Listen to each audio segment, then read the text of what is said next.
শরীরে যদি এনার্জি না থাকে না, আপনি কোনো কাজে শান্তি পাবেন না বা কোনো কাজ করতেও ইচ্ছা করবে না। আর এনার্জি জোগানোর জন্য কিন্তু অবশ্যই ভালো ভালো খাবার দরকার। আর সেটা খেতে না ইচ্ছা করলেও অনেক সময় জোর করে খেতে হয়, কারণ ভালো খাবার ছাড়া আপনি কখনোই শরীরে এনার্জি পাবেন না। তো এই যে ডিম সিদ্ধ দিছি সবার জন্য, মানে বাসাতে সবার একসাথে জ্বর এসেছিল, এখন সবাই মোটামুটি সুস্থ, কিন্তু কারো খাবারের রুচি নেই, কারো মানে এরকম এনার্জি নেই কোনো শরীরে। তো আজকে সকালের জন্য আমি খিচুড়ি রান্না করেছি, আর এখানে এই যে ডিম সিদ্ধ দিছি, সবাই একটা করে ডিম খাবে।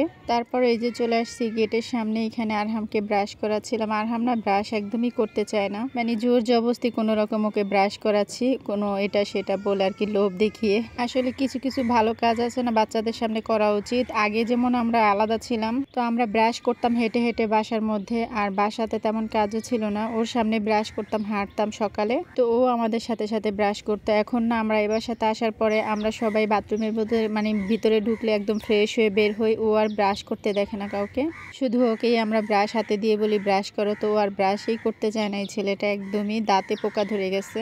তারপরে এই যে কল থেকে মুখ ধোয়াইলাম, আর এই যে এটা হচ্ছে পাশের বাসার ভাবির বাচ্চা, মানে ওর হচ্ছে আর কি খেলার সাথী। ওই যে দেখুন কত সুন্দর করে খেলা করতেছে, মানে বাচ্চারা একসাথে হলে যেটা হয় আর কি।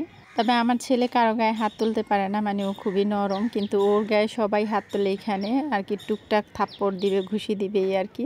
আর জাস্ট এমনি হাসি দিবে আর গাল ধরে বলবে তুমি অনেক কিউট, তুমি অনেক, মানে ও নিজেই বাচ্চা, অন্য বাচ্চাদেরও আবার এরকম আদর করে এই আর কি। আর এই যে দেখুন কতটা বন্যা হয়েছে, একদম কানায় কানায় ভরে আছে পানিতে। তবে এইখানে তত একটা পানি হয় না, জাস্ট নদীর কিনারে বাসা, তো এই জন্য নদীর কিনারটা অনেক উঁচু থাকে, মানে একদমই পানি হয় না আমাদের বাসার আশেপাশে, আমি দেখি নাই কখনো। তো মোবাইলে তেমন একটা সুন্দর লাগছে না, তবে খালি চোখে খুব সুন্দর লাগে এই জায়গাটা। তো তারপরে এই যে এখন বাসায় যাব, বাসায় গিয়ে নাস্তা করব। তো আরহাম আবার ওইখানে পাকা পাকা কথা বলতেছিল, তো আরহাম আবার পরে ছাদে চলে এসেছে, তো ওর জন্য আমি ছাদেই নাস্তাটা নিয়ে আসছি। এইখানে ওই যে আবার মাছ বিক্রি করতেছে, সেটা আমার শাশুড়ি এখানে দাম করতেছিল, মাছ কত করে বিক্রি করতেছে।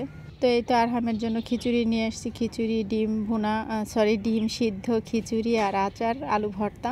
তো আমরা সবাই আজকে এরকমই নাস্তা করব, সবাই একটা করে ডিম সিদ্ধ। আর আমার শ্বশুর তো বাসায় নেই, সে অবশ্য ডিম খায়ও না। তো এই যে তারপরে রুমে চলে আসছি, এখন আরহামকে আমি খিচুড়িটা খাইয়ে দিব, আমিও একটু খাবো। আমি সকালে অত বেশি নাস্তাও করতে পারি না, মোটামুটি একটু খিচুড়ি খেয়ে নিব আর একটা ডিম সিদ্ধ খেয়ে নিবে। আর আরহাম তো ওর ডিমটা আগেই খেয়ে নিচ্ছে। তো এই যে আমি আমার নাস্তা করে নিচ্ছি, আরহামকে একটু খাইয়ে দিচ্ছি। আরহাম আবার খিচুড়িটা অনেক বেশি পছন্দ করে, আমি তত একটা লাইক করি না খিচুড়ি। আরহাম আবার নাস্তা করে দাদার সাথে গেছিলো, আব্বু আসছিল বাজার করে দেওয়ার জন্য, আব্বু আবার চলে গেছে। তো ওই যে দই, দই, তারপরে চিপস, এগুলো জুস নিয়ে আসছে। একটা নাতি হওয়াতে মানে সে যা চায়, যেভাবে চায়, মানে তারা দিতে বাধ্য, মানে ও চায় জোর করে আর তারাও দেয়, এই হলো অবস্থা। তো আজকের ভিডিওটা আর বেশি বড় করব না, আল্লাহ হাফেজ।